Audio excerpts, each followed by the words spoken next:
Bom dia, meu irmão, minha irmã. A paróquia São João Batista, com o apoio da Pastoral da Comunicação e da TV Oração, traz até você, nesta quinta-feira, dia 9 de novembro de 2023, celebrando a festa da dedicação da Basílica do Latrão.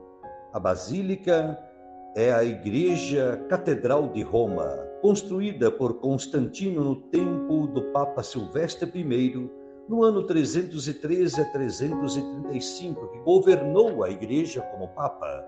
Ela é considerada a mãe de todas as igrejas da cidade de Roma e do mundo. E vamos meditar o Evangelho de João, no capítulo 2, versículos 13 a 22. O Senhor esteja convosco, Ele está no meio de nós. Proclamação do Evangelho de Jesus Cristo segundo João. Glória a vós, Senhor. Estava próxima a Páscoa dos judeus e Jesus subiu a Jerusalém. No templo, encontrou os vendedores de bois, ovelhas e pombas, e os cambistas que estavam aí sentados.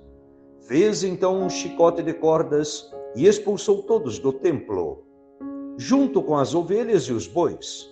Espalhou as moedas e derrubou as mesas dos cambistas. E disse aos que vendiam pombas: tirai isto daqui, não façais da casa do meu pai uma casa de comércio. Seus discípulos lembraram-se mais tarde que a Escritura diz: o zelo por tua casa me consumirá. Então os judeus perguntaram a Jesus: que sinal nos mostras para agir assim? Ele respondeu: destruí este templo e em 3 dias o levantarei. Os judeus disseram: 46 anos foram precisos para construir a construção deste santuário, e tu o levantarás em 3 dias? Mas Jesus estava falando do templo do seu corpo.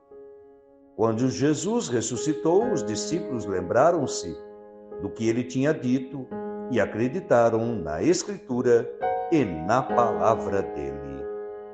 Palavra da salvação. Glória a vós, Senhor.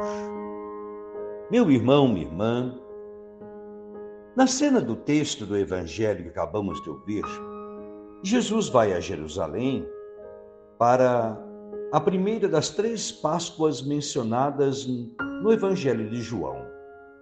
Nos livros dos sinóticos, Mateus, Lucas e Marcos, a vida pública de Jesus só durou 1 ano e eles só mencionam uma Páscoa.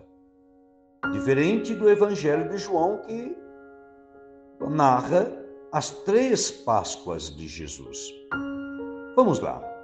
No templo, que deveria ser o lugar do culto a Deus, ao Deus verdadeiro da Bíblia, o Deus da libertação, o Deus dos pobres e sofridos, Jesus encontra um verdadeiro mercado, onde no pátio externo era possível comprar os animais para os sacrifícios e trocar a moeda, uma vez que a moeda corrente no país não era aceita no templo.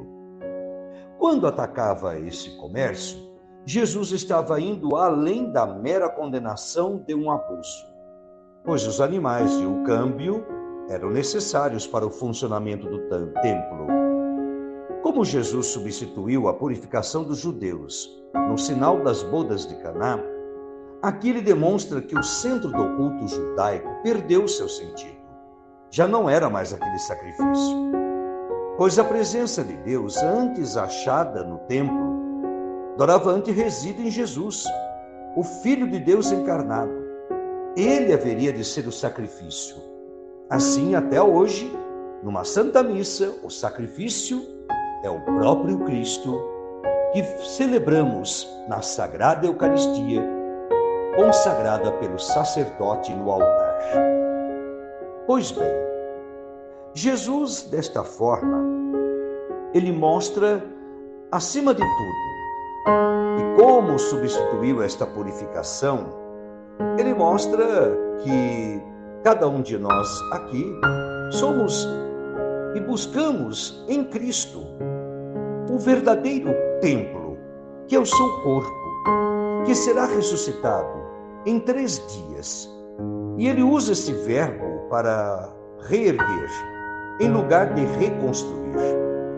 As autoridades judaicas destruíram o sentido do templo, abusando do povo economicamente, como vão destruindo o corpo de Jesus, matando-o.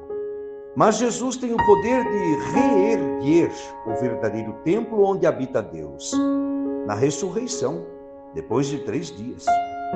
Mais uma vez, Jesus, através de uma ação profética, desmascara a deturpação da religião por parte das autoridades de Jerusalém.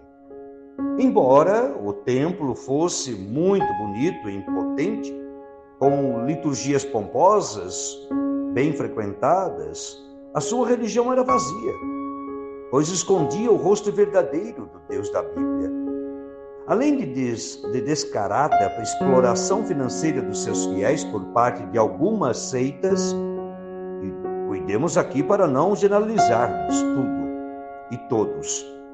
Aos poucos, muitas comunidades cristãs perderam a sua dimensão profética de denúncia e anúncio da palavra, configurando-se ao mundo do consumismo e gratificação emocional imediata, tornando o evangelho uma mercadoria a ser vendida através de um marketing que jamais pode questionar os valores da sociedade vigente. Assim, meu irmão, minha irmã, o texto de hoje nos traz um alerta.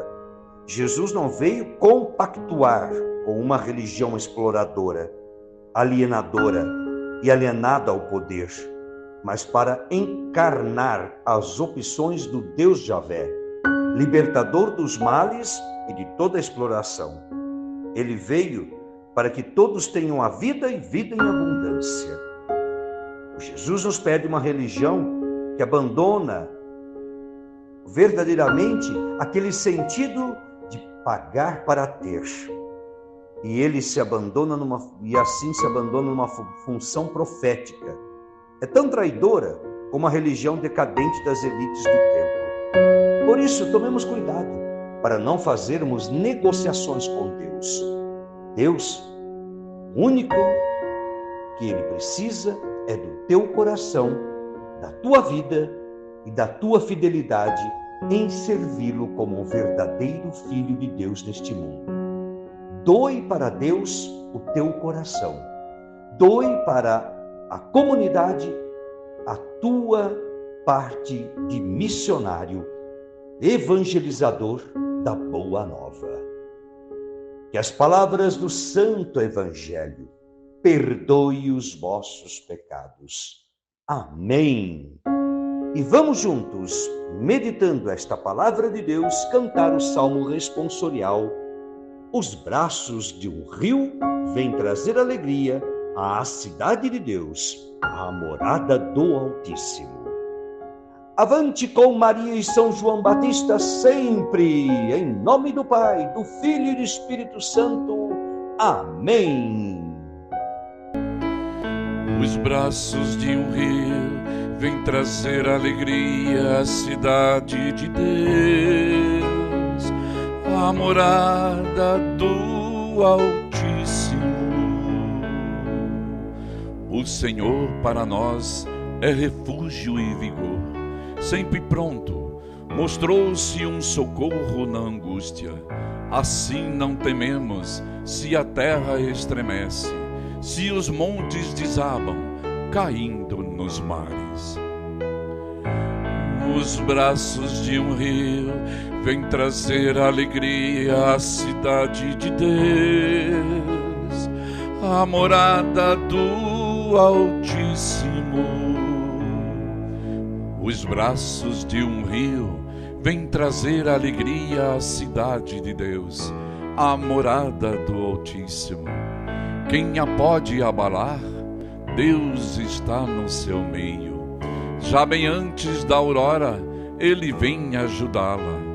Conosco está o Senhor do Universo. O nosso refúgio é o Deus de Jacó. Vinde ver, contemplai os prodígios de Deus e as obras estupendas que fez no universo. Reprime as guerras na face da terra.